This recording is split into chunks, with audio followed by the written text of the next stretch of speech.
கர்த்தருடைய பரிசுத்த நாமத்துக்கு ஸ்தோத்திரம் உண்டாவதாக. எண்ணாகம புத்தகம் 23வது அதிகாரம் 23வது வார்த்தையில், யாக்கோபுக்கு விரோதமான மந்திரவாதம் இல்லை, இஸ்ரவேலுக்கு விரோதமான குறிசொல்லுதலும் இல்லை.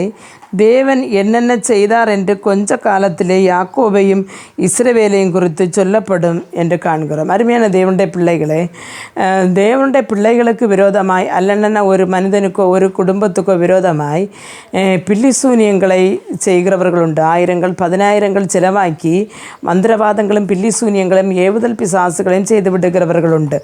ஆனால் அது ஒன்றும் கர்த்தரை உண்மையாய் பற்றி கொண்டிருக்கிற மக்களுக்கு அது ஏற்காது, அல்லது அவர்களை ஒன்றும் செய்யாது என்று இந்த வசனம் சொல்லுகிறது. நாம் எதிர்பாராத விதமாக நம்முடைய வாழ்க்கையில் வருகிற கஷ்டங்கள், போராட்டங்கள் அல்லன்னா பலவிதமான பிரச்சனைகள் நடுவில் வரும்பொழுது நாம் திகிலடைகிறதுண்டு. நம்முடைய வாழ்க்கையில் இது என்ன நடக்கிறது என்று தெரியாமல் நாம் பகைத்து போய் நிற்கிற அந்த சமயங்கள் பலதும் உண்டு.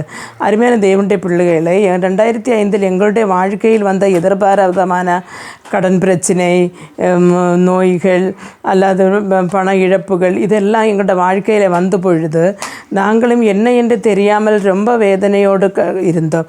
பலரும் பலவிதமான அறிவுரைகளும் நமக்கு சொல்லி தந்ததுண்டு. ஆனால் நாங்கள் அவைகளில் ஒன்றும் நாம் செவி கொடுக்காமல் உபவாச கூட்டங்களுக்கும் ஜெபங்களுக்கும் பங்கெடுத்து கொண்டே இருந்தோம். ஆனால் 2007 கர்த்தர் நமக்கு அதிலிருந்து ஒரு விடுதலை கொடுத்தார். அந்த எங்களுக்கு முன்னேறி செல்ல வேண்டிய ஒரு பாதையை கர்த்தர் எங்களுக்கு துறந்து வைத்து தந்தார். அருமையான தேவனுடைய பிள்ளைகளை, நம்முடைய வாழ்க்கையிலே கஷ்டங்கள், போராட்டங்கள் நெருங்கும் பொழுது மனிதருடைய வார்த்தைகள் கேட்டுக்கொண்டு அதை தீர்ப்பதற்காக பலவிதமான உலக பிரகாரமான வழிகளை தேடி நாம் அலைந்து ஓடும் பொழுது நாம் மீண்டும் மீண்டும் கஷ்டத்தையில் தான் ஆகும். அதுவும் அல்ல, தேவனுடைய சமூகத்தில் நாம் தேவனோடு சேர்ந்து இருந்து ஜெபத்திலும் வேண்டுதலிலும் உபவாசத்திலும் இருக்கும் பொழுது கர்த்தருடைய நேரம் வரும்பொழுது நம்மை அந்த இக்கட்டிலிருந்து விடுவிக்க கர்த்தர் உள்ளவராக இருக்கிறார் என்பதை நாம் விசுவசிக்க வேண்டும்.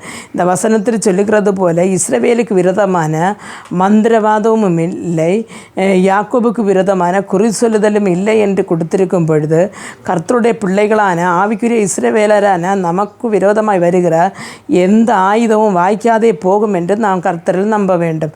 கர்த்தர் நம்மை ஒவ்வொரு கிருபையால் வழி நடத்துவார். ஜெபிப்போம். எங்களை மிகவும் அன்பாக நேசித்து வழி நடத்துகிற எங்கள் நல்ல தகப்பனே, ஆசீர்வாதம் மனமகிழ்ச்சியான இந்த வேளையில் இந்த வசனத்தை கேட்டுக்கொண்டிருந்த உமது பிள்ளைகளை உமது கரங்கள் தருகிறேன் ஆண்டவரே. பலவிதமான கஷ்டங்களின் நெருக்கங்களின் மத்தியிலே ஆண்டவரே, முன்னே போகிறதற்கு ஒரு பாதை தெரியாமல் யாராவது எங்களுக்கு பில்லி சூன்யங்களை வைத்து விட்டார்களா அல்லது ஏவுதல்களை செய்து விட்டார்களா என்று சொல்லி கலங்கி போயிருக்கிற இந்த குடும்பத்தின் மேலே தேவனுடைய ஆவியை அனுப்பி இவர்களை பலப்படுத்தி ஆண்டவரே நீர் கிருபையினால் வழி நடத்த வேண்டும் என ஜெபிக்கிறேன். ஆண்டவரே தேவனுடைய பிள்ளைகளுக்கு விரோதமாக வைக்கப்படுகிற எந்த ஆயுதமும் வாய்க்காதே போகும் என்ற வசனத்தை இந்த பிள்ளைகள் விசுவசித்து முன்னோட்டு வருகிறதற்கும் தேவனுக்கு ஆண்டவரே உகந்த பிள்ளைகளாய் வாழ்ந்தவருடைய ராஜ்யத்தில் வந்து சேர ஒவ்வொரு வேரையும் நீர் கரம் பிடித்து வழிநடத்த வேண்டும் என ஜெபிக்கிறேன். இயேசு கிறிஸ்துவின் நாமத்தில் ஜெபிக்கும் போது ஜெபத்தை கேட்டு பதில் அறிஞ்சவர்கள தகப்பனே, ஆமேன்.